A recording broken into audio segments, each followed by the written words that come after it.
नमस्कार, जय श्री कृष्ण, जय काली। আমি অ্যাস্ট্রোলজার পরিমল। আজকের আয়োজন একটি রাশিতে গ্রহরা কতদিন গোচর করে। দেখুন, গোচর মানে কি? গোচর কি? গোচর হলো চন্দ্রকুণ্ডলী। গোচর হলো চন্দ্রকুণ্ডলী, অর্থাৎ চন্দ্র থেকে আমাদের দ্বাদশভাবে গ্রহরা কোন পজিশনে আছে, যে এক একটি রাশিতে কতদিন পর্যন্ত আছে, তার যে সময়কাল, সেই সময়কালটি হলো গোচর। আমাদের সুদর্শন চক্র বলে একটি কিন্তু চক্র হয়, যে চক্রটি জন্মছকে লগ্ন থাকবে, সূর্যকুণ্ডলী থাকবে এবং চন্দ্রকুণ্ডলী থাকবে, সেটি হলো সুদর্শন চক্র। সেখান থেকে একটিকে বার করে নিয়ে হয় চন্দ্রকুণ্ডলী, যেটিকে চন্দ্রকুণ্ডলী মানেই হচ্ছে গোচর কুণ্ডলী। গোচরে এক একটি গ্রহরা কতদিন পর্যন্ত গোচর করে, অর্থাৎ রবি মেষ রাশিতে কতদিন থাকতে পারে,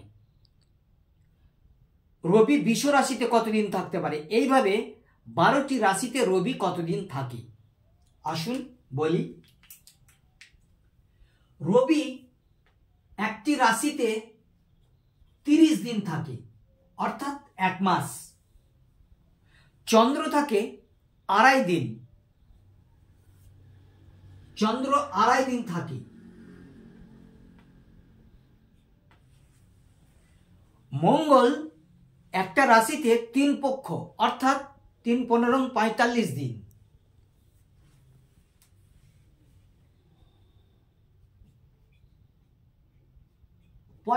দিন। বুধ একটি রাশিতে 20 থেকে 2 দিন বাদ, অর্থাৎ 18 দিন।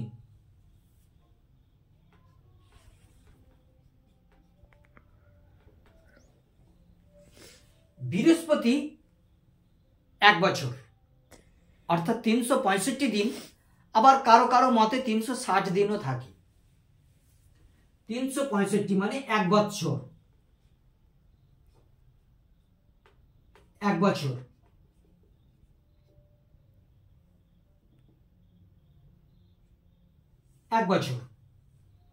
একটি রাশিতে কিন্তু শুক্র থাকে 28 দিন।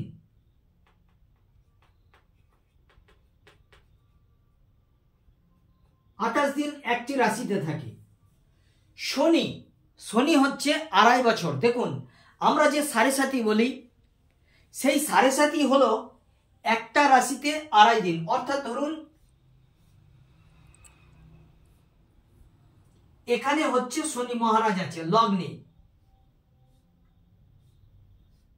লগ্নে যদি শনি থাকে, 7.5 ভাবটা কি? অর্থাৎ যার ধরুন মেষ লগ্ন আছে, মেষ লগ্নে এখন মীন রাশিতে মনে হয় যেন শনি গোচরে আছে, এই 7.5 আছে। এই মেষ রাশির ক্ষেত্রে, মেষ লগ্নের ক্ষেত্রে, অর্থাৎ চন্দ্র মেষ রাশির ক্ষেত্রে যখন মীন রাশিতে চন্দ্র যাবে, তখন 2.5 বছর। আবার মেষ রাশিতে, অর্থাৎ মেষ রাশিতে যখন যাবে চন্দ্র, তখন 2.5 বছর। আবার যখন বৃষ রাশিতে আসবে, তখন 2.5 বছর। অর্থাৎ এইটা যে 7.5 বছর, এই 7.5 বছরকেই বলা হয় 7.5। এই জন্য কিন্তু শনি কিন্তু সবচেয়ে বেশি টাইম এক একটি রাশিতে কিন্তু গোচর করে থাকে, অর্থাৎ 2.5 বছর থাকে। 2 বছর 6 মাস, 2 বছর 6 মাস কিন্তু শনি একটি রাশিতে গোচর করে। রাহু হচ্ছে 1.5 বছর,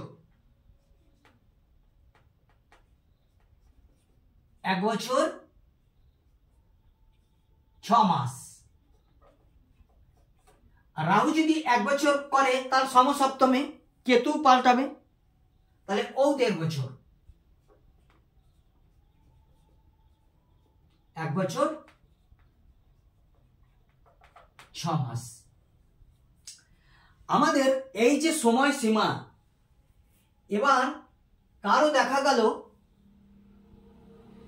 মহাদশায় জন্ম, ধরুন আমি বলছি কার মঙ্গলের মহাদশায় জন্ম, তাহলে সেই মঙ্গলের দশা কত বছর চলে? মঙ্গলের দশা চলে 7 বছর। তাহলে 7 বছর যদি মঙ্গলের দশা চলে, আর কারো যদি একদম যখন থেকে মঙ্গলের দশা শুরু হবে, অর্থাৎ আমার জন্মকালীন সময়ে আমার যে নক্ষত্র, যার অধিপতি মঙ্গল, সেই নক্ষত্রটি যে রাশিতে নক্ষত্রে থাকবে, যে গ্রহটি, সেই গ্রহটি যে নক্ষত্রে থাকবে সেটি আমার মহাদশা চলবে। তাহলে আমার হয়তো ভগ্ন, অর্থাৎ ভগ্ন সময় দেখা গেল মঙ্গলের পিরিয়ড চলছে 7 বছর, মানে সময়সীমা 7 বছর, আমার হয়তো মঙ্গলের বছর চলে গেছে 3 বছর, আমার সেই 3 বছর 4 মাসে আমার কিন্তু জন্ম হলো। তাহলে কিন্তু আমার কিন্তু মঙ্গলের দশাটা কিন্তু সম্পূর্ণ 7 বছর পাবে না, ভগ্নভাবে পাবে। সেই সময় কিন্তু চন্দ্র যেখানে আমাদের থাকবে, আমাদের চন্দ্র যেখানে থাকবে সেটি কিন্তু আমাদের রাশি। আর আমরা সেই সময় যে জন্মকালীন সময়ে যে রাশিতে আমরা পা দেব সেটি হবে আমাদের লগ্ন। এইভাবে কিন্তু আমাদের প্রত্যেকটি রাশিতে গ্রহরা কতদিন বসে আছে সেটি কিন্তু ক্যালকুলেশন করতে হয়, এবং বলা যাবে যে আপনার জন্মছকে এই গ্রহটি কতদিন পর্যন্ত থাকতে পারে এই রাশিতে, সেটি কিন্তু আমরা জন্মছক দেখেই কিন্তু বিচার করতে পারবো।